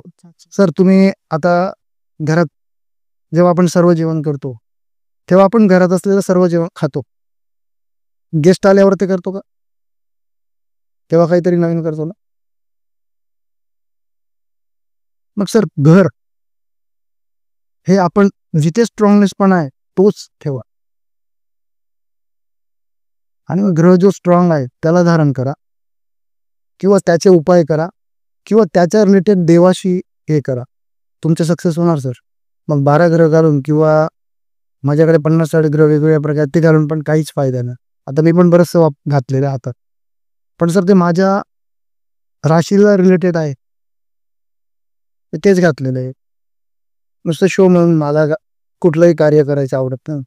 सर तुम्ही सांगितलं की जे स्ट्रॉंग ग्रह असेल ते तुम्ही धारण करा आणि जे वीक असेल ते धारण करू नका. मग त्या वीक ग्रहांना जर आपल्याला स्ट्रॉंग करत असेल तर? सर वीक ग्रहांना स्ट्रॉंग करण्यापेक्षा जे स्ट्रॉंग ग्रह आहे त्यांना स्ट्रॉंग केल्यानंतर वीक ग्रहाची दृष्टी कुठे पडते? अच्छा सर तुमच्याकडे एक लोड गाडी आहे, तिच्यावर तुम्ही 10 किलो किंवा 50 किलो घेऊन जा, पण तुमच्याकडे एक छोटा हाती तिथे 200 किलो जात असाल तर तुम्ही काय घेऊन जाल? काय वापरणार, लोड गाडी की छोटा हाती? सामान्य गोष्ट. ऑब्विसली तुम्ही छोटा हत्तीच 2 रुपये जास्त घेईल, परत तो लवकर येईल ना. हिला पोचायला किती वेळ मग त्याप्रमाणे सर ग्रह ही अशी वस्तू आहे की ती धारण करण्यापूर्वी एखाद्या अनुभवी व्यक्तीचा सल्ला घेऊन आपल्या कुंडलीची जात पडताळणी करून पूर्ण कुंडली चौकशी बघावी की आपल्या कुंडलीमध्ये कुठला ग्रह काय खराब आहे, किंवा कुंडलीतला कुठला ग्रह तुटलेला आहे, किंवा कुंडलीतली ताकद कुठल्या ग्रहाची किती आहे. मग आपण आपल्या ग्रहांवर उपाय करायचे. आणि जे नमते ग्रह आहे म्हणजे नीचचे खालचे, त्यांच्या बाबत पण तुम्ही देवाची आराधना करून, त्यांच्या रिलेटेड देवांची आराधना करून तुम्ही ते चांगले करू शकतात. सर समजा एक ढोंगी बाबाकडे कोणी एखादा व्यक्ती गेलं आणि त्यांनी चुकीचा रत्न देऊन दिला, तर मग त्याची वाईट परिणाम किती होऊ शकतो? सर तुम्ही ढोंगी बाबाकडे गेले, तुम्ही तुमचं वाईट होतंय म्हणून जाणार आहे ना, तुमचं वाईट आहे म्हणून तुम्ही की चांगलं आहे म्हणून जाणार आहे. वाईट काहीतरी तुम्हाला काहीतरी प्रॉब्लेम्स आहेत, बरोबर. तुमच्या एखादी गोष्ट तुमच्या पैसे टिकत नसते, सर त्याने तुम्हाला असा रत्न घातला की तो त्या साईजचा नाही, किंवा तो नकली असेल, प्लास्टिकचा असेल, कडे ओळखणं खूप कठीण जातं, तर त्याने नकली घेतला किंवा तुमच्या ग्रहाशी रिलेटेडच नाही, तुम्हाला लागतोय माणिक आणि त्याने दिला मंगळ, तर ते कार्य फिट होत नाही ना सर. मग तुम्हाला अगर चांगलं करायचं आहे तर तो ग्रह तोच घालावा लागेल जो तुमच्या राशीला पुढे घेऊन किंवा तुम्हाला पुढे घेऊन जाऊ शकतो, तुमच्या राशीला आणि तुम्हाला स्ट्रॉंग करू शकतो. मग एखाद्या ढोंगी बाबाने असे फक्त पैशापुरता नंद देऊन दिला तर सर त्यांचं कसं काय चांगलं होणार आहे? म्हणजे एकदम परिणाम वाईट होतील. वाईट होतील, एकदमच वाईट होतील, फक्त वाईट होतील. म्हणजे तुम्ही वाईट फक्त एकदमच वाईट होतील. तोपर्यंत त्याला, त्या व्यक्तीला जो जातक आहे त्याला अगर समजून गेलं की हा कडा घालून माझं तकलीफ आहे, तर त्याने तो फेकून द्यावं. किंवा एखाद्या, मी तर पुन्हा सांगतो, एखाद्या चांगल्या ज्योतिषाकडे जावं. आपल्या धुळ्यामध्ये खूप चांगले चांगले ज्योतिष आहे, असं नाही म्हणत की मी चांगला आहे, इतर माझे बांधव पण आहेत जे खूप चांगले आहेत, त्यांचा सल्ला घेऊ शकतात. नाही तर माझी सल्ला घ्यायला तुम्ही, मी तर कधी पण ऑलवेज मोस्ट रेडी आहे. बिलकुल, मला तुम्ही कधी पण भेटा, 24/7 सेवेत आहे. बिलकुल. सर तुम्ही रत्नांचा आता विषय काढला, तर किती प्रकारचे रत्न असतात? सर बघा, ग्रहानुसार रत्न असतात. रत्नाचे प्रकार मेन जे 10-12 आहेत, त्याच्यात एक आता जे स्पायराइट आलेला आहे, रोजकोट आलेला आहे, ओपेल आलेला आहे, असे भरपूर रत्न आहेत. जसं मचमणी, आता काही लोकांना मचमणी राहूच्या रिलेटेड आहे, तो कसा यूज करायचा हे सध्या नवीन आहेत, त्यांना माहित नाही. सर आम्हाला आहे ना हे थोडं समजत नाही आहे, म्हणजे मला तरी. तर दर्शकांच्या एकदम सोप्या भाषेत समजवा की हा रत्न या ग्रहासाठी आहे, हा रत्न या ग्रहासाठी आहे. मी तुम्हाला पुन्हा एक तेच सांगेल की मी कुंडली बघितल्याशिवाय तुम्हाला कुठली ग्रह घालायची सल्ला नाही देऊ शकत, किंवा मी जे बिचारे दर्शक बघताय त्यांना पण मी सांगू शकत नाही की दादा तुम्ही हे रत्न घाला. मी त्यांना एवढं सांगेल की मी फ्री ऑफ कॉस्ट कुंडली बघतो, आणि ती कुंडली बघण्यासाठी तुम्ही माझ्या ऑफिसला या, मी फ्री ऑफ कॉस्ट मध्ये सर्व तुम्हाला रेमेडी देईल. बाकी ग्रहांचा तर ऑलरेडी कॉस्ट ठेवावं लागेल जी आहे ती. आणि ग्रह तुम्ही चौकशी करून, विचारपूस करून, कुठल्याही व्यक्तीला, जे ब्राह्मण आहेत त्यांना विचारून सांगा, किंवा जे ॲस्ट्रोलॉजर्स आहे त्यांना सर्वांना विचारल्याशिवाय कधीच कुठला ग्रह वापरू नका. नाहीतर एखाद्या रस्त्याचा बाबा आला, त्याने लोबान टाकला आणि तुम्हाला देऊन दिलं, गे रे बाबा हे 500 रुपये आणि हा ग्रह घाला. अरे पण तो तुमच्या कामात आहे का? तो बघूनच तो खडा तुम्ही घाला. सर आता तुम्ही सतत एक शब्द वापरताय की योग्य ब्राह्मणाला किंवा योग्य ज्योतिषीला तुम्ही बघा, ते ओळखायचं कसं आम्ही? सर बघा, ते ओळखायचं एकदम सोपं आणि सिंपल आहे. आता आपल्या धुळ्यामध्ये खूप प्रमाणात जसं लोक फिरतात की ह्या ब्राह्मणांकडे गेलो, ह्या ज्योतिषशास्त्राकडे गेलो, त्या ज्योतिषशास्त्राच्या नावाची चर्चा जसं होत असेल की यांच्याकडे गेल्यावर माझं हे काम झालेलं आहे, त्यांच्याकडे गेल्यावर ते काम झालंय. जसं माझं इन्स्टा बघून घ्या, काहींचे घर झालेले, काहींच्या एज्युकेशनमध्ये, काहींचे मॅरेज झाले, काहींना मुलं बाळ झाले. हे तुम्ही माझ्याकडे, मी नंबर देऊ शकतो, तुम्ही चौकशी करू शकतात, माझ्याविषयी काही नाही. तर तशा ज्योतिषाला शोधा की ज्याचे क्लायंटच त्याचा प्रचार करत असतील, आणि मग बघा तुम्ही सक्सेस लाईफला नक्की होऊ शकतात. सर आपल्याला 20 वर्षाचा अनुभव आहे, माझ्या रिसर्चमध्ये मला असं कळालं. तर या 20 वर्षांच्या कालावधीमध्ये तुम्ही ज्योतिष या क्षेत्रामध्ये तुम्ही नेमकी काय शिकले, जे तुम्ही लोकांना तुम्हाला सांगायला आवडेल? सर बघा, 20 वर्षाच्या कालावधीमध्ये मी भरपूर लोकांच्या अडचणींना मात करण्यास मदत केलेली आहे.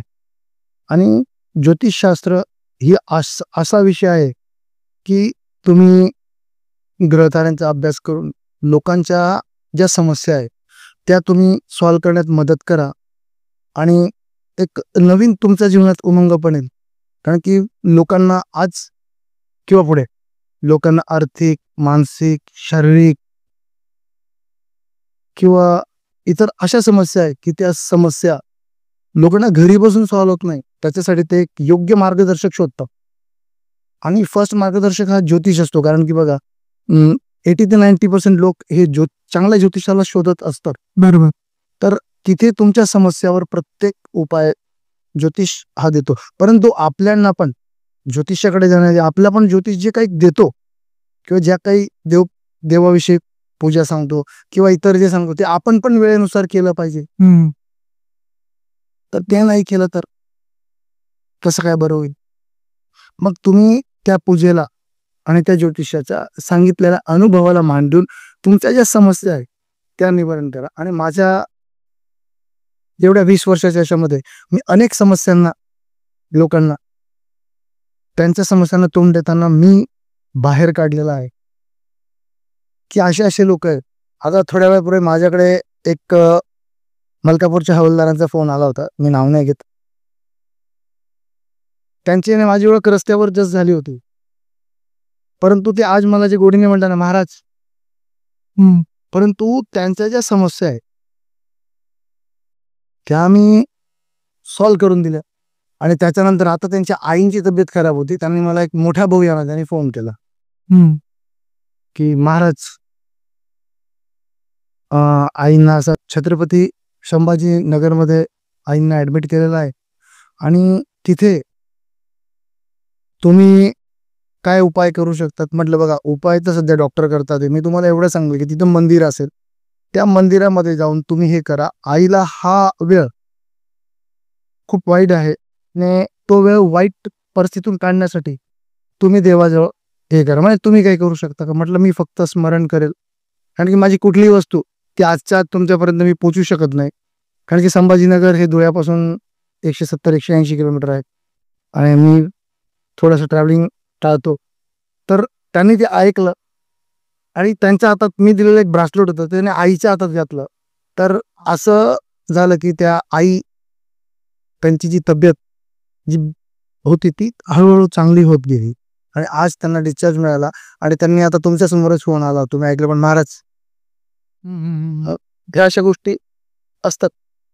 सर सर्वात एक असा प्रसंग कुठला होता की म्हणजे एकदम वाईट परिस्थितीमध्ये तो व्यक्ती होता आणि तुम्ही त्या व्यक्तीला काढलं. सर बघा गुजरातमध्ये एक माझे क्लायंट होते. आर्थिक, मानसिक आणि शारीरिक खूप पीडा होती जबरदस्त. आणि त्या व्यक्तीचं टेलरिंगचं काम होतं. स्वतःचं घर होतं परंतु त्या घराचं एवढं हे नव्हतं आणि घरासमोरच छोटंसं एक दुकान होतं. तर मी त्यांच्याकडे जायचो, त्यांना काका म्हणायचो. त्यांनी माझे ज्योतिषचे उपाय केले. मी पण काका ना त्याने त्यांच्याकडनं फीस वगैरे अशी कधी अपेक्षा नाही केली. ते जे चहा वगैरे द्यायचे मी घेऊन घ्यायचो. पण तिथे मी थांबायचो. मलाही त्यांचा म्हणजे एक आई वडिलांसारखं प्रेम मलाही भेटायचं. मी तिथे थांबायचो. परंतु आज त्यांचा मुलगा खूप मोठ्या अहद्यावर आहे आणि काकासाहेबांचं 1चे 3 दुकान झालेले आहेत आणि त्यांच्या मिसेस लेडीज टेलर म्हणून प्रसिद्ध आहेत. आणि काकासाहेब आज नाहीत पण तू जाण्याच्या आधी त्यांचं खूप मोठं दुकान करून गेलेलं आहे. आणि ते म्हणजे असं ठेवायचे. आता बोलायला हे नाही, थोडंसं मला आवड वाटतं. त्यांनी मला गुरु मानलं. मुलगा पण आणि गुरु पण. बाजूला चेअर खाली ठेवायचे आणि मी त्यांना विचारतो काका ही चेअर नाही ती फक्त तुझ्यासाठी. आणि मी त्यांच्या गावाला माझ्या गावापासून 30-35 किलोमीटरला होतो. मी हप्त्यातून एकदा तरी जायचे सांगायचे चेअर. तर मी एक दिवशी त्यांना विचारून घेतलं चेअर का बरं अशी ठेवली. तुम्ही दुसऱ्यांना खबर बोलते. माझाच मित्र माझ्यावर ड्रायव्हिंग करायचा. त्याला म्हटलं सुनीलबाई इथे बस. तर त्यांनी नाही इथे कोणी बसायचं नाही रागवले. तर मी त्यांना विचारले चेअर का बरं. ही चेअर माझ्या गुरुची ना माझ्या मुलाची. आणि तो येतो आणि माझा महिन्याला 300 ड्रेसचं काम करून देतो. मी हसलो, म्हटलं काका काय तुम्ही अंधश्रद्धा बघतात? नाही म्हणे, तू जे उपाय देतो ज्योतिषी ते उपाय करून माझ्या मुलीचं लग्न झालं, माझ्या मुलीच्या समस्या सुटल्या, माझा मुलगा एज्युकेशन घेतोय. अरे मला एज्युकेशनला लागणारा जो पैसा आहे तो मी चांगल्या पद्धतीने माझ्या RCCचं घर करून देणारा ही खुर्ची आणि तू आहे. म्हटलं मी काय नाही, मी शून्य आहे. जे काही करतो ते देव. आणि मी साईबाबांना माझे गुरु मानलेलं आहे. मी त्यांना सांगितलं साईबाबा करतात, श्यामबाबा करतात. ते खूप हसायला लागले. त्यांना आम्ही बघत नाही पण तुला बघतो. आणि त्या लोकांच्या खूप अशा गोष्टी आहे ज्या आज पण माझ्याशी कॉन्टॅक्टमध्ये आहे. आणि माझे कस्टमर कधी माझ्यापासून दूर गेले, मी त्यांना कस्टमर हे नातं ठेवत नाही, तर ते माझे घरचे लोक आहे आणि मी त्यांच्यासाठी 24 तास रेडी असतो. एवढं आहे. सर, मी सतत तुमच्या हातांकडे बघतोय, तुम्ही काही ब्रेसलेट काहीतरी घातलेलं आहे आणि काही रत्न पण तुम्ही धारण केलेले. थोडं एक्सप्लेन करा सर. सर बघा, पहिले तर मी तुम्हाला ह्या अंगठीविषयी जास्त सांगतो. ही अंगठी माझ्या मिसेसने दिलेली आहे. अच्छा, जशी दिल्ली. आत्ताच दिलेली माझ्या मिसेसने. आणि तिच्यावर एक घोडा आहे. आणि ज्योतिषशास्त्राप्रमाणे घोडा हा शुभ मानला गेलेला आहे, म्हणून तो मी हाताला धारण करतो. त्याच्यानंतर मी बरेच दिवसांपासून, म्हणजे मी जेव्हा ज्योतिषशास्त्र शिकत होतो तेव्हा मी मुंगा घातलेला आहे. मुंगा? ज्याला मंगळ म्हणतात. अच्छा. आणि माणिक घातलेला आहे. हे मी दोघींची एक ताकद बनून अग्निय कवच सारखं जे मला नडतं त्याच्यासाठी मी 2 स्ट्रॉंग ग्रह घातलेले आहेत. सर, तुम्ही एकाच बोटामध्ये घातलात, कारण काय सर? सर हा बोट माणिकचा पण आहे, सूर्याचा पण आहे आणि मंगळाचा पण आहे. मग मे बी इकडे मंगळ आणि इकडे. सर तुम्ही त्या एका म्हणजे रत्नाला उलट घातलेले, कारण काय सर? सर उलट नाही, तू माझ्याशी अंगठीला रिलेटेड आहे. कारण की मी इथे माणिक घातला तर मग मंगळ मला डाव्या हातात घालावं लागेल. मला डाव्या हातात मंगळाला नाही ठेवायचंय, कारण की भाग्यरत्न हे हमेशा उजव्या हातात घालतात. आणि मी म्हणून त्याला दोघी माझ्या रत्नांना, मला हे 2 रत्नांमुळे जो फायदा होतो त्याच्यामुळे मी 2 रत्न घालून ठेवलेलो. आणि या हाताची 2 सर. आणि हे तर माझी वेडिंग लकी रिंग आहे. अच्छा, लकी रिंग. की तुम्ही वेटिंग म्हणा की काय, पण ती लकी आहे. आणि हे मला आवडीने मी 2 अंगठ्या घातलेले आहे. त्याशिवाय पायरेट आहे. पायरेट मनी मॅग्नेट आहे. मनी आकर्षण करतो, म्हणजे पैसा आकर्षण करतो. अच्छा. आणि शनीचा प्रभाव हा स्ट्रॉंग असेल तर तो लो करतो, आणि शनी फायदेदायक करतो हा पायरेट. सध्या तुम्ही टीव्हीवर चर्चा आहे, पायरेट घाला, रोजस्पॉट घाला, हे चर्चा चालू होणे नाही. नंतर इथे माणिकचं ब्रासलेट आहे, रोजस्पॉट आहे, बायराईट आहे आणि नजर सुरक्षा पोपेल आहे आणि मनी मॅग्नेट. आणि हे 2 दोरे माझे श्यामबाबांनी, एक सुरुवातीला मी जेव्हा बाबांकडे गेलो होतो तेव्हापासून मी हातात ठेवलेला आहे द्याला. आणि हा आता जस्ट गेलो त्यावेळेस माझे मित्र आहेत त्यांनी माझ्या हातात घालून दिलो. दुसरं मी काही धारण करत नाही, कारण की जिथे बाबा आहेत तिथे मला नाही वाटत की जास्त काही हे करावं. जेवढं उपयोगात आहे आणि जेवढं आपल्याला गरजेचं आहे तेवढे रत्न तुम्ही नक्कीच ठेवा. बी सक्सेस. किंवा मी हे स्टाईल म्हणून नाही घालत, किंवा मी ज्योतिष आहे आणि ते दाखवण्याचे ते म्हणून नाही घालत. बघा आजकाल लोक जे ते डावा कान टोचतात बघा, काय कारण आहे सर? मनस्थिती शांतीवर पकड असते. मग लोक, आणि कधी पण आपण पकडताना उजवा कान पकड. इकडचा का बरं करता मग लोक? सर इथे लोकांचं एक टेंडन्सी की ते लक्ष्मी येते, हे ते अशा अनेकांचा अनेक प्रकार, गैरसमज आहे लोकांचा, अनेक भावना आहेत. अच्छा, भावना आहेत. हा, की असं केल्यानंतर असं, तसं केलं. सर तुम्ही अर्ध अपूर्ण जे काही बघतात त्याच्यानुसार तुम्ही वागू नका आणि तसं करू नका. एखादा व्यक्ती चिडत असेल, नातं खराब करत असेल, तर तो का खराब करतो याच्या मागच्या भावना बघा. आणि त्याचे ग्रह कुठले खराब आहे, तो त्याच्या ग्रहांमुळे तुमच्यापासून तकलीफ मध्ये आहे. तो त्याच्या कर्मामुळे, त्याचे कर्म खराब आहेत त्याच्यामुळे ग्रह खराब होत आहे. आणि नंतर त्याचं फ्युचर अजून तो एक चांगल्याकडनं वाईट मार्गावर जाईल. म्हणून सर आपली पॉझिटिव्हिटी आणि आपले नियम हे आपण स्वतः आखले पाहिजे. ग्रह आणि ग्रहतारे यांचा अभ्यास करून एक चांगल्या व्यक्तीकडनं मार्गदर्शन करावं आणि मग स्टोन घालावे. त्याशिवाय मी तुम्हाला सांगणार नाही की हा स्टोन घाला. सर मला टॉप 3 किंवा टॉप 5 पुस्तकांची नावे सांगा जे म्हणजे ग्रहांचे रिलेटेड किंवा ॲस्ट्रॉलॉजीच्या रिलेटेड किंवा म्हणजे एकंदरीत आपण असं घेऊ की ॲस्ट्रॉलॉजीच्या रिलेटेड मला बुक्स पाहिजे. म्हणजे मला जर समजायचं आहे की what is astrology in simple terms. थोडे 4-5 पुस्तकं मला सांग. तर तुम्हाला मिहिर ओरा म्हणून आहेत, त्यांच्या बुक्स कुंडलीवर आधारित आहेत. भूत भविष्य वर्तमान सगळं सांगतं. मग भृग संहिता आहे, नंतर समुद्र दीप आहे, आणि त्याच्यानंतर तुम्हाला जर जीवनात सर्वात चांगलं पुस्तक वाचायचं असेल तर रावण संहिता. रावण संहिता म्हणजे रावण तुम्हाला माहिती प्रखर पंडित, प्रखर ज्योतिष म्हणून रावणाची ओळख आहे. रावण एक खूप स्ट्रॉंग ज्योतिष होते. हे लोकांना मजाक वाटत असेल, परंतु रावणा इतका धार्मिक आणि रावणा इतका स्ट्रॉंग ज्योतिष मी पण नाही. ज्योतिष म्हणजे सर लोक म्हणायचे ब्राह्मण आहे तो म्हणजे महादेवची भक्ती करतो वगैरे वगैरे. ज्योतिष म्हणजे कसं म्हणजे याचं मी पहिल्यांदा ऐकतोय सर. रावण हे तुम्ही राक्षस म्हटले जात सर, पण त्याने आपल्या ताकदीने देवाची पूजापाठ करून ज्योतिषशास्त्र शिकलं. आणि ज्योतिषशास्त्राला असं थोडी की बाबा एक स्पेसिफिक हाच व्यक्ती शिकेल, ह्याच जातीचा व्यक्ती, असं काही नाही सर. तुमच्यामध्ये जे माइंड आहे, जे तुम्ही माइंड सेट केलंय की तुम्हाला ज्योतिषशास्त्र शिकायचंच आहे, ते मग कोणी व्यक्ती शिकू शकतो. ज्याच्या बुद्धीमध्ये ते शिकण्याची क्षमता आहे आणि ज्याच्यामध्ये एक जिद्दपणा आहे की बस मला शिकायचं आहे, तर तो व्यक्ती शिकू शकतो. तुम्ही पण ज्योतिष होऊ शकता सर.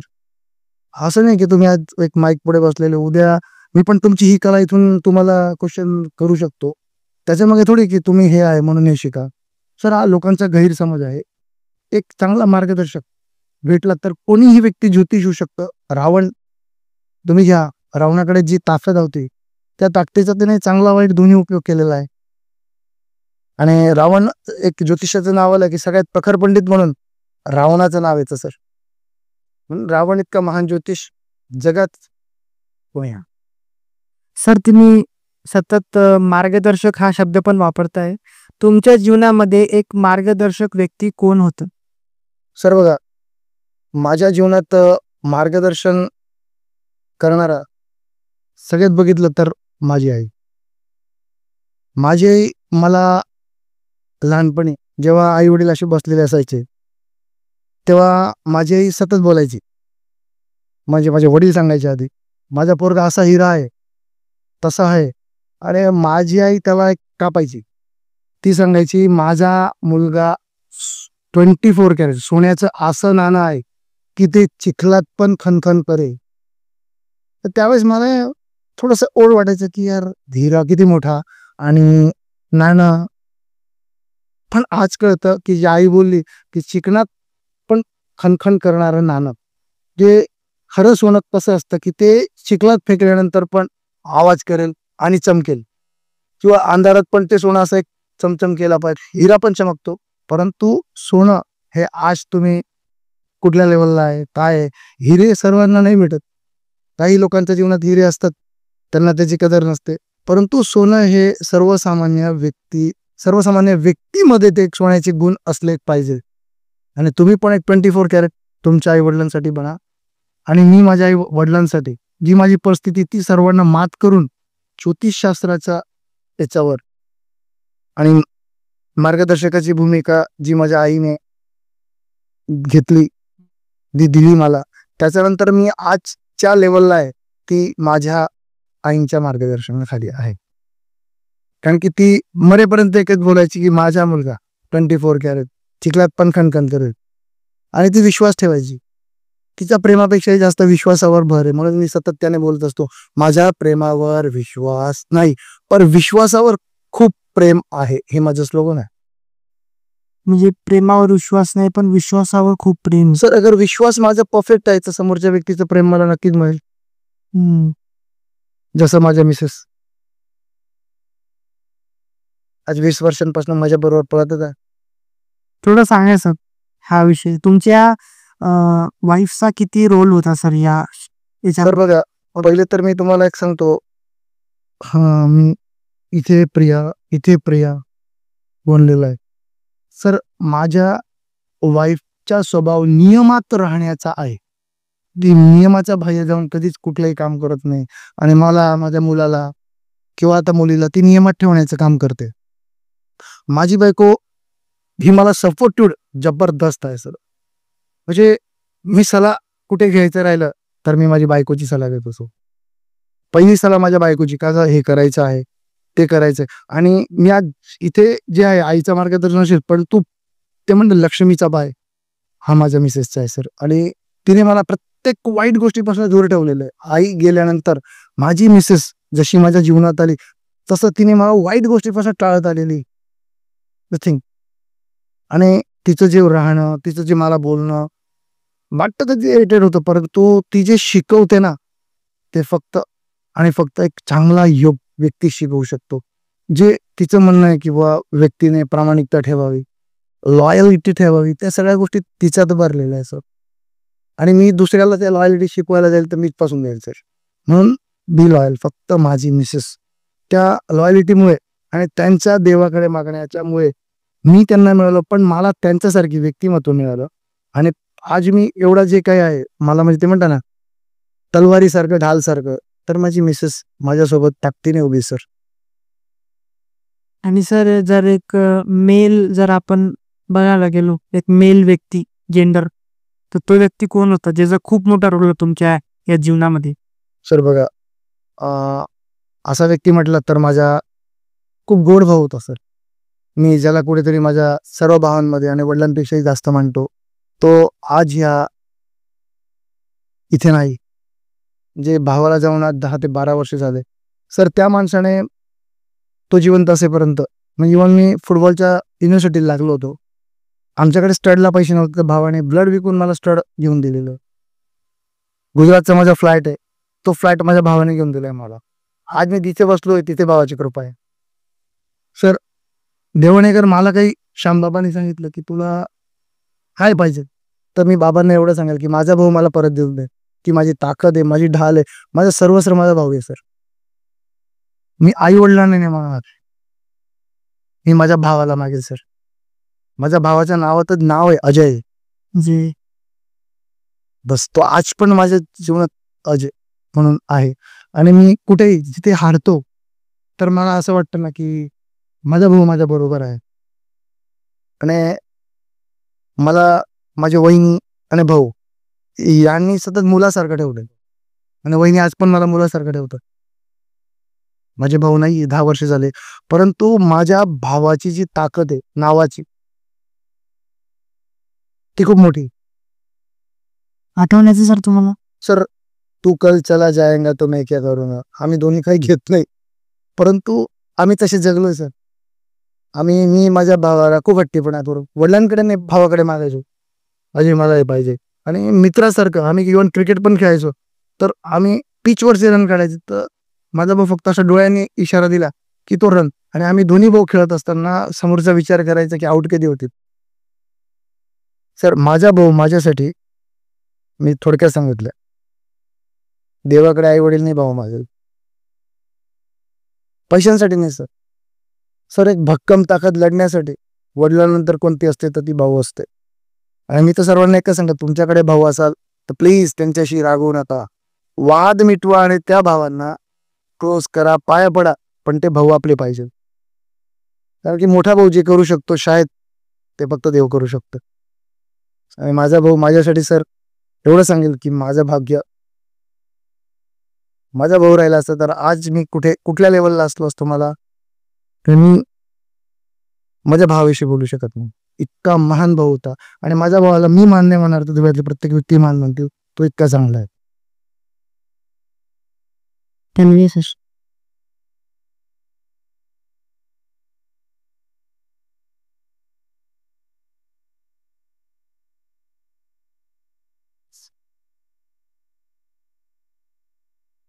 बोला अजून काही बाकी मजा येते ना इंटरव्ह्यूला? एक नंबर म्हणजे एक नंबर म्हणजे ती धुळ्यात ज्योतिष म्हणले खतरनाक फेमस तुमचा बर्थडे. तुमच्या हातात येतो खेळ, आमचं गणपती. मी बिलकुल चालेल. सर तुम्ही म्हणाले की मला धुळ्यामध्ये ही जी काही आपली ब्रांच आहे किंवा हे जे काही क्षेत्रामध्ये मी काम करतोय ते मला खूप मोठं करायचं आहे आणि बाहेरचे लोक, बाहेर राज्यातले लोक माझ्या धुळ्यामध्ये यायला पाहिजे. येतात अजून जास्त प्रमाणात यायला पाहिजे. येतील 100% सर. भेटे.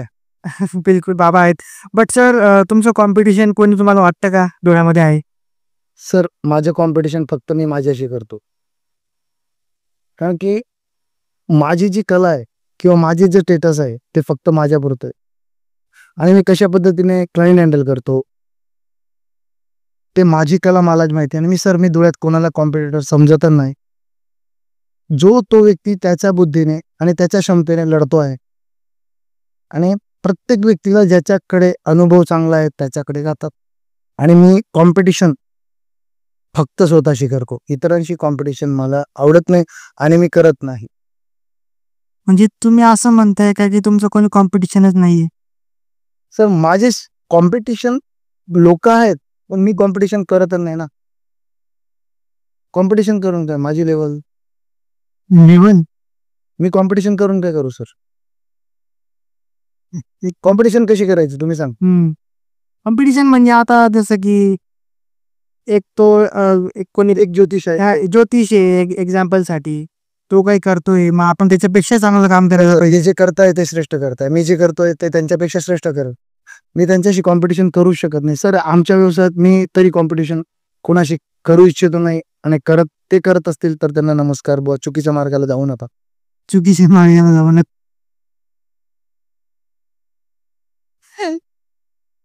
एक नंबर सर.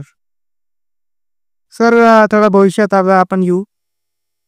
रिसर्च करत असताना मला असं कळालं की तुम्ही एक इन्स्टिट्यूट ओपन करणार आणि तुम्ही तिथं नवीन जे काही तरुण असतील आपले त्यांना तुम्ही ॲस्ट्रॉलॉजी शिकवणार. तर थोडं ते सांगा सर. कधीपर्यंत चालू होईल एवढं सांगा. ते पण तुम्हाला सांगतो. बिलकुल. सर बघा, आपले धुळे किंवा माझ्या धुळं, बिलकुल सर याच्यामध्ये खूप पॉवर आहे, खूप ताकद आहे. आणि धुळ्याला इतर जिल्हे किंवा इतर राज्य धुळ्याचं नावच नाही असं म्हणतात. ती गोष्ट सर मी इथे ऑफिस टाकण्याचं कारणच वेगळं आहे. मी ऑफिस नाशिकला पण टाकू शकत होतो, सुरतलाही टाकू शकतो, माझे क्लायंट तिथं बेस जास्त आहे, मुंबईलाही टाकू शकतो. मी धुळे का निवडलं? आणि मी धुळ्यात राहायला पुन्हा आलो गुजरातहून. सर माझ्या गावात माझी ताकद आहे. आणि सर मी जे ज्योतिषशास्त्राचे इन्स्टिट्यूट लवकर तुम्हाला मे बी माझ्या मुलाचा वाढदिवस आहे 22 मार्च, त्याच्या आसपास माझी तयारी चालू आहे, पेपर वर्क चालू आहे पुढच्या वर्षी. हो 26ला. तर मी त्यावेळेस एक मोठा प्रोग्राम घेईल, तुम्हालाही बोलवे. बिलकुल सर. तर त्यावेळेस मी चालू करतो. आणि सर ज्योतिषशास्त्र हे माझ्यापर्यंत नाही तर घराघरात ज्योतिषशास्त्र पसरलं पाहिजे अशी माझी इच्छा आहे. आणि प्रत्येक घरात एकतरी व्यक्तीने ज्योतिषशास्त्र शिकलं पाहिजे. हो. थोडंसं कारण एक्सप्लेन करा सर. सर बघा, प्रत्येक व्यक्ती तुम्हाला वेळेवर अवेलेबल नसतो. काही छोट्या मोठ्या गोष्टींसाठी, जसं पंचांग वाचन झालं, ग्रह तारे, राहूची दशा कुठे, राहूचा काळ कुठला, हे प्रत्येकाने घरात बघितलं पाहिजे. तर माझी इच्छा आहे जेव्हा आपण ज्योतिष शिकू तर नवीन ज्योतिष जे तयार होतील, आजचे मुलं सर माझ्यापेक्षा स्ट्रॉंग बनू शकतात. आणि शिकवणारा त्यांच्या पद्धतीने शिकवणारा असेल की हसता खेळता जस्ट फ्री माइंड, तर सर मुलं किंवा मुली हे जास्त ज्योतिष बनवू शकतात. आणि बघा सर, दरवर्षी इतके इंजिनियर निघतात, इतके डॉक्टर निघतात, ऐकलं का इतके ज्योतिष निघतात? नाही. मग ती मला प्रोसेस करायची, इतके ज्योतिष निघालेले. सर मग नेमकी त्या इन्स्टिट्यूट मध्ये तुम्ही काय शिकवाल मुलांना? सर ज्योतिषशास्त्राचा मूळवर अभ्यास, ज्योतिषशास्त्र काय, हस्तशास्त्र, हस्तरेषा काय, न्यूमरोलॉजिस्ट काय, फेस रिडिंग काय, या सगळ्या गोष्टी तिथे योग्य मार्गदर्शक आणि माझेही मार्गदर्शन लाभून मी तिथे शिकवणार आहे. सर एक शेवटचा प्रश्न आणि आपला आज पॉडकास्ट एंड होतोय. 1 piece ऑफ ॲडवाइस तुम्ही काय द्याल? पुन्हा सर, बिलकुल पुन्हा क्वेश्चन. 1 piece ऑफ ॲडवाइस तुम्ही काय द्याल मुलांना, मुलींना, मला? एक सर बघा, सगळ्यांना मी एकच सांगेल की हा जो युग आहे हा फास्टेस्ट युग आहे, बरोबर आहे. सूड पकड, तिकडे पकडा तिकडे सोडा, याच्यापेक्षा तुम्ही कुठल्याही नात्यात, कुठल्याही गोष्टीत किंवा कुठल्याही अनुभवाला लॉयल लॉयल येणे, एखादं म्हणजे लॉयल, तुम्ही ते कामं करा लॉयलिटीने, किंवा जस्ट मला हे वर्क चालू करायचे किंवा माझे मित्र आहे, तर त्या नात्यामध्ये लॉयल राहा. सर तुम्ही रॉयल होणार सक्सेस. तुम्ही आपल्या आई वडिलांशी प्रामाणिक आहात तर आई वडिलांचा आशीर्वाद लॉयलिटीमध्ये घेतो. देवाशी आपण एकच श्रीश्याम श्रीश्याम, तर बाबांचा आपण त्यांच्याप्रती लॉयल आहे, तर बाबा आपल्याला रॉयल करतीलच. सर म्हणून कुठलंही मार्गदर्शन करताना किंवा काही करताना तुम्ही एखाद्या व्यक्तीशी निगडीत संबंधाशी, नात्यांशी, परिस्थितीशी लॉयलिटी ठेवा. खोटं बोलून ते नातं ठेवू पण नका आणि ते काम करू पण नका. तुम्ही जितके लॉयल तितके तुम्ही hero of the year of the world, म्हणजे तुम्ही एक हिरो म्हणून बघितले जाणार. संताप, गुस्सा ह्या गोष्टी बात सोडून तुम्हाला एक शांतपणे वाद घालण्यापेक्षा समोर जाऊन कोणाशी पण तो वाद काय तो मिटवून आपण एक योग्य मार्गदर्शन एकमेकाला करून आपला लॉंग लाईफ ठेवा. आणि वाद हे न करता आपलं आयुष्य बनवायचं. स्ट्रगल करा, मेहनत करा. जसं की एखादा व्यक्ती जिद्दी आहे, तो जिद्दीपणा असावा जिद्दी, पण त्याने त्याच्या कामामध्ये एखाद्याला वाईट करण्यामध्ये तो जिद्दीपणा काहीच फायद्याचा नसतो. म्हणून तुम्ही एखादं काम घेतलंय ते ठेवा. आणि मेन म्हणजे सर तुम्ही, मी किंवा इतर लोकांना माझं सांगणं आहे की 15 ते 20 गोल वर्षाचे आखा. मला 15 ते 20 काम ह्या वर्षात पूर्ण करायचे आहे.